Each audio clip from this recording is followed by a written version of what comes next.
Hello everyone, welcome all you to proper ISPCS channel. आज है date 20 अगस्त 2023 और current issue analysis में आप सभी का स्वागत है। चलिए स्टार्ट करते हैं करंट इशू एनालिसिस को। आज देखिए मैंने क्या किया है कि जो अपनी जो PPT होती है ना, उनको थोड़ा सा उनका जो डिज़ाइन है, उनका जो स्ट्रक्चर है थोड़ा चेंज किया है। आप देख सकते हैं इस तरीके से मैंने PPT बनाई है। तो आप मुझे ज़रूर बताइएगा कि जो पहले वाली जो PPT थी और अब वाली जो PPT है उनमें से कौन सी सही है, तो फिर हम उसी तरीके से कंटिन्यू करेंगे। तो चलिए देखते हैं। सबसे पहले आज का आर्टिकल स्मार्ट सिटी अवार्ड्स के बारे में है। और स्मार्ट सिटी जो अवार्ड है इसमें सबसे जो बेस्ट सिटी रही स्मार्ट सिटी में, इंदौर ने बेस्ट सिटी का अवार्ड जीता है। और आप सभी को पता है कि लगातार 6 सालों से इंदौर को ही बेस्ट सिटी का अवार्ड मिल रहा है। इसके अलावा MP ने सिक्योर कराया है best state for smart city award.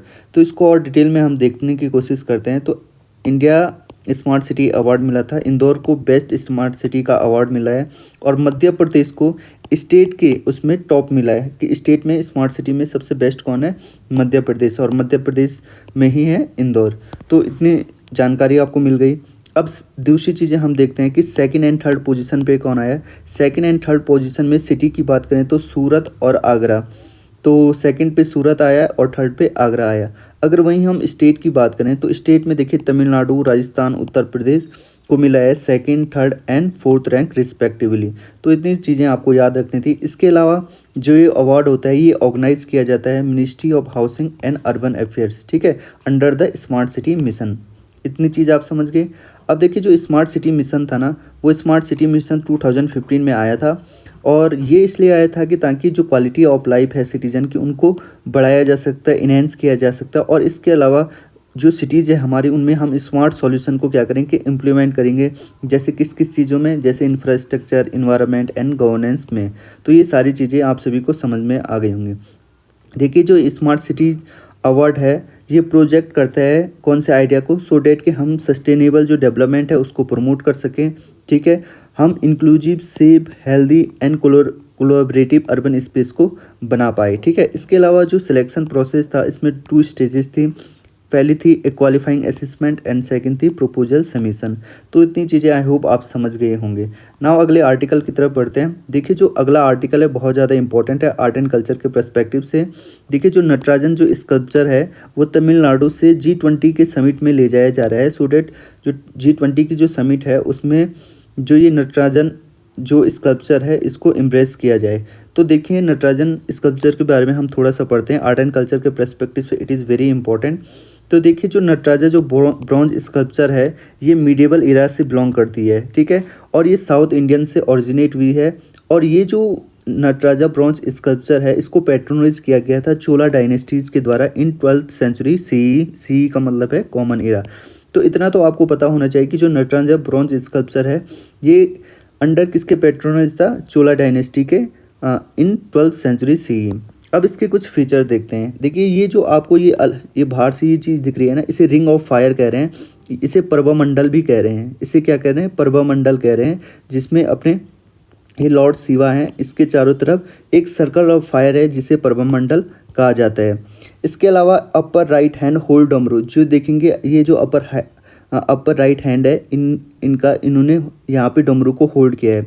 ये जो डमरू है ये सिग्निफाई करता है कि इसने ये क्रिएशन ऑफ जो फर्स्ट साउंड थी उसको रिप्रेजेंट करता है। इसके अलावा अपर लेफ्ट हैंड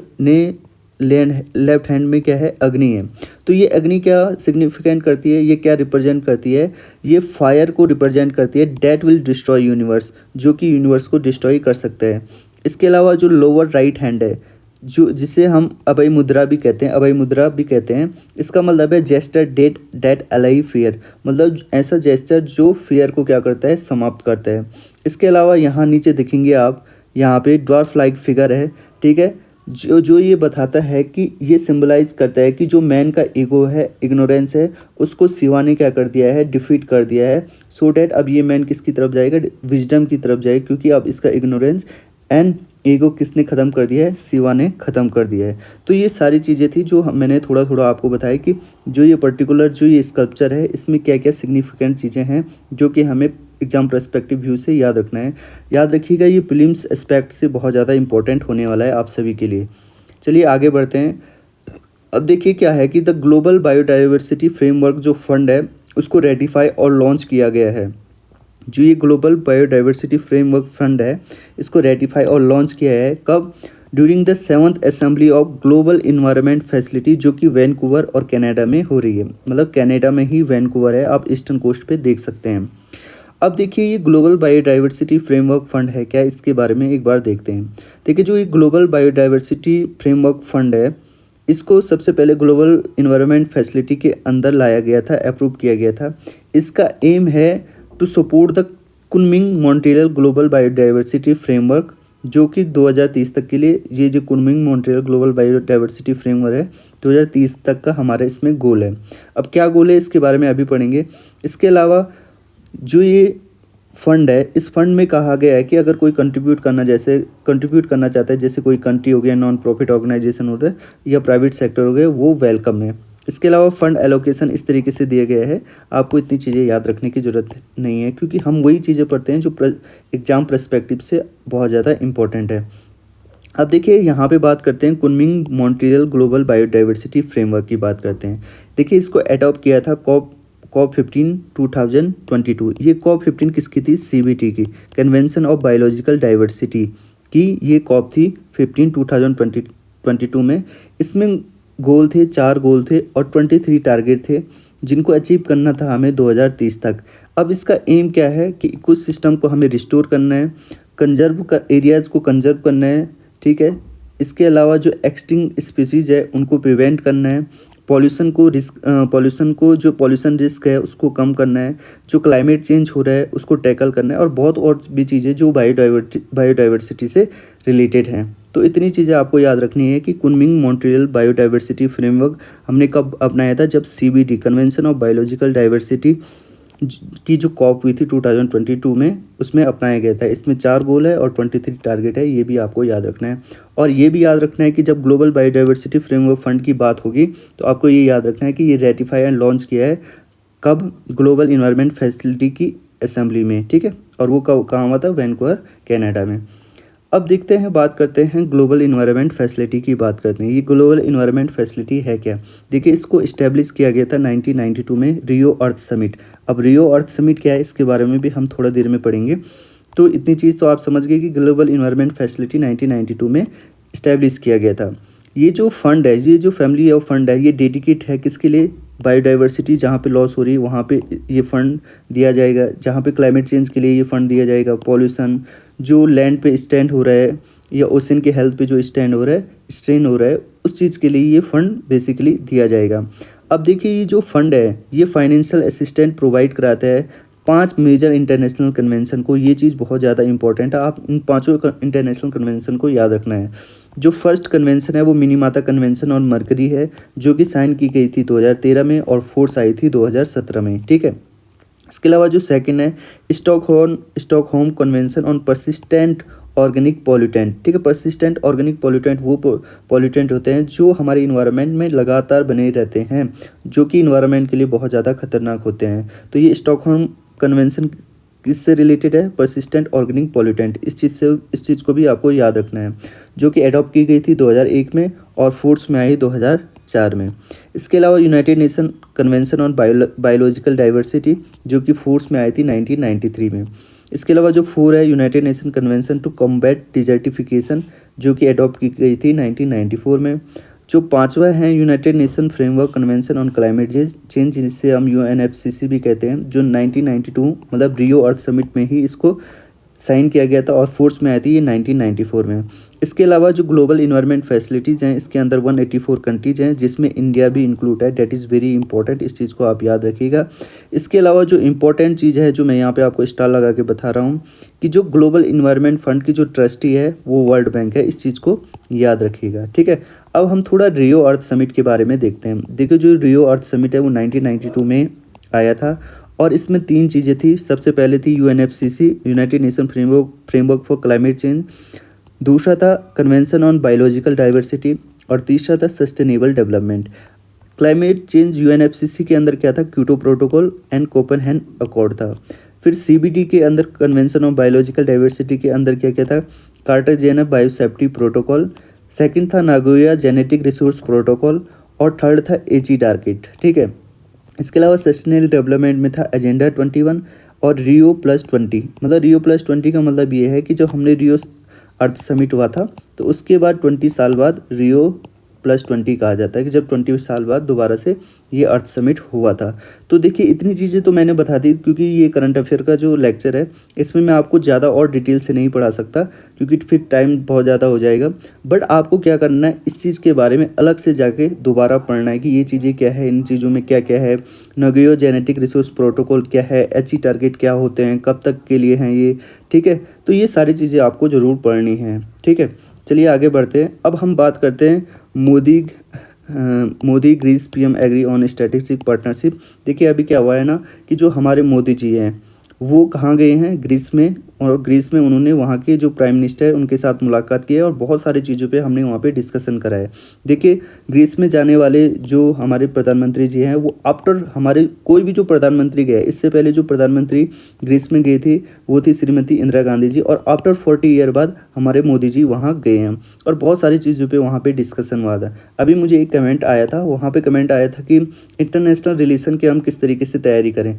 तो मैंने उनको बताया था कि देखिए इंटरनेशनल रिलेशन की हम तैयारी करेंगे, डेली बेसिस पे जो करंट अफेयर आते हैं वहाँ पे जो चीज़ें होती हैं, पहले तो जो करंट अफेयर है उनको पढ़िए, फिर उसके बाद में गूगल करिए बेसिक्स कि वहाँ ग्रीस और जो इंडिया के बेसिक्स क्या हैं, किस तरीके से उनकी हिस्ट्री रही है, पॉलिटी रही है, ट्रेड किस तरीके से हो रहा है, तो ये सारी चीज़ें आप पढ़ सकते हैं। तो करंट अफेयर से ही आपका इंटरनेशनल रिलेशन पूरा हो जाएगा। अगर आप PSI आर के स्टूडेंट नहीं हो, PSI में political science and international relation के अगर स्टूडेंट नहीं है तो फिर आप इस तरीके से चीज़ों को कर सकते हैं। तो आई होप आप इतनी चीज़ समझ गए होंगे। नाउ यहाँ पे देखते हैं कि सबसे इम्पोर्टेंट बात क्या गई है कि जो इंडिया और जो ग्रीस के जो रिलेशन है ना, अब उनको अपलिफ्ट करके हम स्ट्रैटेजिक पार्टनरशिप तक ले जाना चाहते हैं। ये सबसे इम्पोर्टेंट बात रही है दोनों ही जब कंट्री आपस में मिली। इसके अलावा डिफरेंट ऐसे फील्ड हैं जहाँ पे बात की गई, जैसे डिफेंस हो गया, सिक्योरिटी हो गया, और इंफ्रास्ट्रक्चर हो गया, एग्रीकल्चर हो गया, कल्चर एंड एजुकेशन हो गया, और emerging technology and skill development पे बात की गई थी, ठीक है, यहाँ पे बात की गई है।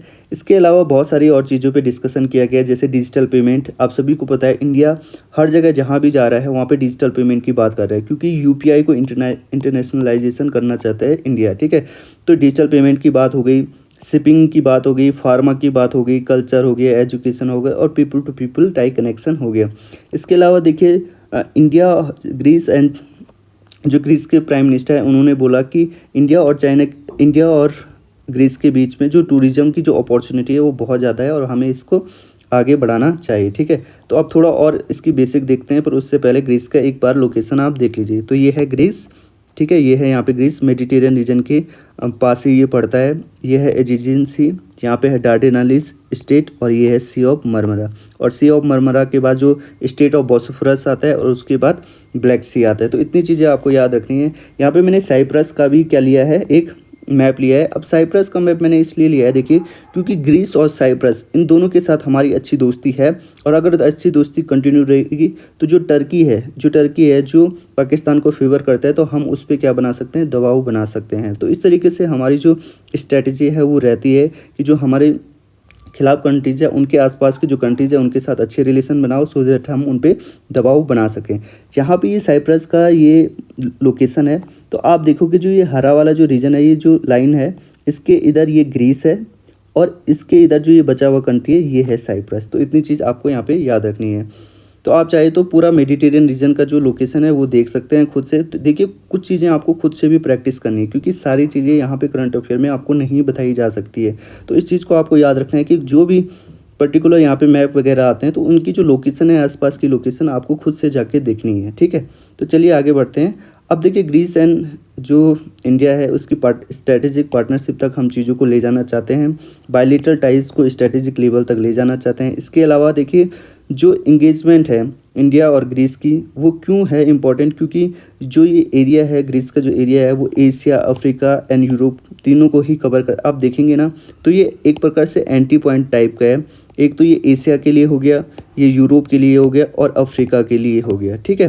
तो इस तरीके से ये इम्पोर्टेंट है। इसके अलावा जो ये ग्रीस है हमारे लिए इम्पोर्टेंट है, इंडिया इंडो पैसिफिक जो पॉलिसी है उसके लिए भी इम्पोर्टेंट हो जाता है, और मेडिटेरियन जो रीजन है उसके लिए भी इम्पोर्टेंट हो जाता है। मेडिटेरियन में इंडिया का जो इंटरेस्ट है वो इंक्रीज हो सकता है ग्रीस और साइप्रस और अदर कंट्रीज़ के साथ इंगेजमेंट करके, ठीक है। इसके अलावा और चीज़ें हाईलाइट देखते हैं जो इंडिया और ग्रीस का हम चाहते हैं कि 2030 तक जो हमारे ट्रेड है वो डबल हो जाए, और अभी हाल में जो ट्रेड है वो 1.94 बिलियन का यहाँ पे ट्रेड हम दोनों मतलब ग्रीस और चाइना के बीच में है। सॉरी, हर बार चाइना ही आ जाता है मुंह में, इंडिया और ग्रीस के बीच में है, ठीक है। इसके अलावा देखिए हम फाइनलाइज करना चाहते हैं किस चीज़ पे, mobility and migration partnership agreement पे, सो डैट कि जो स्किल्ड जो माइग्रेशन है उसका फैसिलिटेशन हो सके, मतलब ग्रीस से भी और इंडिया से भी जो स्किल्ड लेबर है वो एक जगह से दूसरी जगह जा सके। और वो कब हो पाएगा, जब हम फाइनलाइज करेंगे mobility and migration partnership agreement को। इसके अलावा हमने एग्रीकल्चर के फील्ड में भी कॉपरेशन को इंक्रीज़ करना है, और उस चीज़ के लिए हमने MOU को भी साइन किया है। इसके अलावा हम ग्रीस और इंडिया दोनों ही चाहते हैं कि वो मैरीटाइम सिक्योरिटी को इंक्रीज़ करे, क्योंकि देखिए दोनों ही कंट्रीज़ कैसी है, जहाँ दोनों ही कंट्री देखिए ये मेडिटेरियन सी रीजन है, और इंडिया आपको पता है अरेबियन सी एंड बंगाल में अपनी जो इम्पोर्टेंस है वो बढ़ाना चाह रहा है। तो दोनों ही चीज़ों के लिए मैरीटाइम सिक्योरिटी, दोनों ही कंट्रीज़ के लिए मैरीटाइम जो सिक्योरिटी है वो एक इम्पॉर्टेंट मुद्दा है, ठीक है। इसके अलावा हम जो united convention on law of the sea हैं उसकी जो रेगुलेशन है उसको भी अनुपालन करना चाहते हैं उसके। तो UN convention on law of the sea क्या है, इसको भी एक बार ज़रूर पढ़िएगा आप, ठीक है। इसके अलावा इंडिया वेलकम करना चाहता है ग्रीस को किस चीज़ में, international solar alliance and coalition for disaster resilient infrastructure. देखिए ये दोनों ही जो चीज़ें हैं, international solar alliance and coalition for disaster resilient infrastructure, ये दोनों ही इंडिया के खुद के इनिशिएटिव्स हैं। तो ये जो coalition for disaster resilience infrastructure था वो 2019 में इंडिया का इनिशिएटिव है, और ये 2015 में आया था जब COP यहाँ पे पेरिस में UNFCCC की मीटिंग हुई थी। तो आई होप ये दोनों चीज़ें आप समझ गए होंगे। इसके अलावा जो बहुत ज़्यादा इंपॉर्टेंट वाली बात है यहाँ पे, जो प्राइम मिनिस्टर इंडिया के जो प्राइम मिनिस्टर है उनको सिविलियन ऑनर मिला है, सेकंड हाईएस्ट सिविलियन ऑनर मिला है किसका, ग्रीस का, जिसे हम कहते हैं grand cross of the order of honour, ठीक है। तो इतनी चीज़ें आपको यहाँ पे ध्यान रखनी है, ठीक है। तो आप समझ गए। तो आप इंडिया और ग्रीस की जो रिलेशन है, इस चीज़ जो स्ट्रेटेजिक पार्टनरशिप है, जो रिलेशन है, क्या ट्रेड एग्रीमेंट है, ये सारी चीज़ें यहाँ पे आप समझ गए होंगे। अब आगे बढ़ते हैं। अब यहाँ पे है जो अगला आर्टिकल वो है यहाँ पे state of India birds report आई है। यहाँ पे अभी हाल में क्या आई है, state of India bird report आई है, तो उसी के बारे में हमें यहाँ पे डिस्कस करना है इस पर्टिकुलर लेक्चर में। तो चलिए स्टार्ट करते हैं। देखिए wild life institute of India and zoological survey of India ने रिलीज करा है क्या, state of India's bird 2023 report, ठीक है। तो इसके बारे में हम पढ़ेंगे। जो ये रिपोर्ट है ये एक पीरियडिक असेसमेंट है, जिसमें हम ये चीज़ें देखते हैं कि जो डिस्ट्रीब्यूशन रेंज है, ट्रेंड इन अबंडेंस है, और कंजर्वेशन स्टेटस किस तरीके से है बर्ड्स का इन इंडिया, ठीक है। तो अब देखते हैं कि हाईलाइट क्या रहे हैं। अब यहाँ पे ये बताया जा रहा है कि मोनोकल्चर, कॉमर्शियल मोनोकल्चर की वजह से क्या हुआ है कि जो बर्ड स्पीसीज रिचनेस है, जो रिचनेस इन बर्ड है वो क्या हुई है, कम हुई है, ठीक है। तो मोनोकल्चर आप तो समझते ही होंगे, ठीक है। इसके अलावा जो प्लांटेशन हो गया, अर्बनाइजेशन हो गया, इंफ्रास्ट्रक्चर डेवलपमेंट हो गया, और क्लाइमेट चेंज हो गया, उसकी वजह से क्या हो रहा है कि जो लॉन्ग डिस्टेंस माइग्रेंट बर्ड हैं, ठीक है, लॉन्ग डिस्टेंस माइग्रेंट बर्ड है, उनकी जो माइग्रेशन है, उनका जो माइग्रेशन है वो डिक्लाइन हुआ है ओवर 50% से ज़्यादा, मतलब 50% से ज़्यादा जो बर्ड हैं अब वो लॉन्ग डिस्टेंस माइग्रेशन नहीं कर पा रही हैं। इनमें से सबसे जो इम्पोर्टेंट है शोर बर्ड, जो कि ब्रीड करती है इन आर्कटिक रीजन में, है पर्टिकुलरली अफेक्टेड। और पर्टिकुलरली जो ये शोर बर्ड है, जो कि migratory long distance migratory bird है, वो पर्टिकुलरली अफेक्ट हुई है, ठीक है। इसके अलावा जो सेवरल बर्ड है, जैसे कि इंडियन पी फॉल हो गया, रॉक पिजन हो गया, एशियन कॉयल हो गया, हाउस क्रो हो गया, इनका जो ट्रेंड है वो देखने को हमें इंक्रीज देखने को मिला है, ठीक है। इसके अलावा आगे बढ़ते हैं। जो की बर्ड एंड देयर हैबिटेट की बात करते हैं, जैसे इंडेंजर्ड बर्ड में आ रही है इंडियन स्कीमर, जो कि है चंबल रीजन में पाई जाती है, गंगा, महानदी, यमुना एंड सोन रिवर के इन रीजन में यहाँ पे पाई जाती है। तो अगर आपसे पूछा जाए कि इंडियन स्कीमर का जो IUCN स्टेटस है तो वो क्या है, इंडेंजर्ड है, ये आपको याद रखना है। और कहाँ कहाँ पाई जाती है, चंबल, गंगा, महानदी, यमुना एंड सोन रिवर के आसपास मिलती है।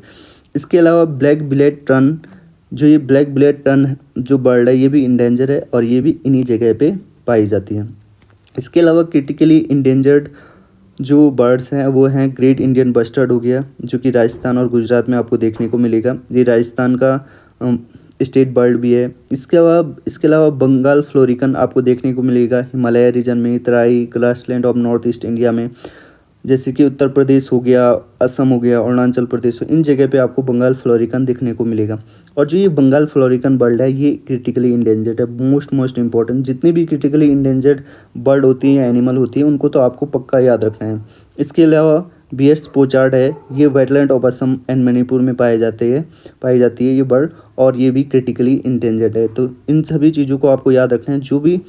जो ये बर्ड है इन सभी के बारे में आपको याद रखना है, ठीक है। अब हम यहाँ पे जियोलॉजिकल सर्वे ऑफ इंडिया के बारे में पढ़ते हैं। क्योंकि जियोलॉजिकल सर्वे ऑफ इंडिया और wild life institute of India ने ही इसको रिलीज़ करा है। तो जो जियोलॉजिकल सर्वे ऑफ इंडिया है इसका इस्टेब्लिशमेंट हुआ था 1916 में, to explore the faunal diversity. Faunal diversity समझते हैं आप? फॉनल डाइवर्सिटी मतलब जो एनिमल एंड बर्ड से रिलेटेड है ऑफ द कंट्री, और ये किसके अंदर आती है? Ministry of forest and climate change के अंदर आती है। अब बात करते हैं हम wild life institute of India के बारे में। तो wild life institute of India को इस्टेब्लिश किया गया था 1982 में as an autonomous natural resource institution, जो कि किसके अंदर आता है? Ministry of environment forest and climate change के अंदर। ये क्या चीज़ कंडक्ट करता है? वाइल्ड लाइफ रिसर्च करता है। किसमें? Area of biodiversity and endangered species में, ठीक है। तो जो प्रेसिडेंट होते हैं वाइल्ड लाइफ इंस्टीट्यूशन सोसाइटी के, वो मिनिस्टर इंचार्ज होते हैं ministry of environment forest and climate change. और इसका जो हेडक्वार्टर है वो कहाँ देखने को मिलेगा आपको? देहरादून में देखने को मिल जाएगा, ठीक है। तो इतनी सारी चीज़ें आपको ध्यान में रखनी है, और बहुत सारी इंपॉर्टेंट है। जितने भी आपको इंस्टीट्यूशन अलग से बताए जाते हैं वो भी डायरेक्टली आपके प्रीलिम्स में पूछे जाते हैं, तो इसलिए ये भी सारी चीज़ें इंपॉर्टेंट है। तो आज के करंट अफेयर हम यहीं पे एंड करते हैं। आई होप चीज़ें आपको क्लियर हुई होंगी, और अगर चीज़ें आपको क्लियर हुई हैं और अगर लगा है कि थोड़ा सा भी आपको कुछ सीखने को मिला है तो हमारे चैनल को ज़रूर आप सब्सक्राइब कर सकते हैं, और साथ में अपने दोस्तों के साथ शेयर कर सकते हैं। और ये जो पीपीटीज़ हैं, जो ये पीपीटी हैं और जो पिछली बार मैंने पीपीटी करी थी, उन दोनों में क्या अंतर है, कौन सा सही रहेगा, आप ज़रूर मुझे कमेंट बॉक्स में बताइएगा। तो अभी के लिए इतने रखते हैं। जय हिंद दोस्तों।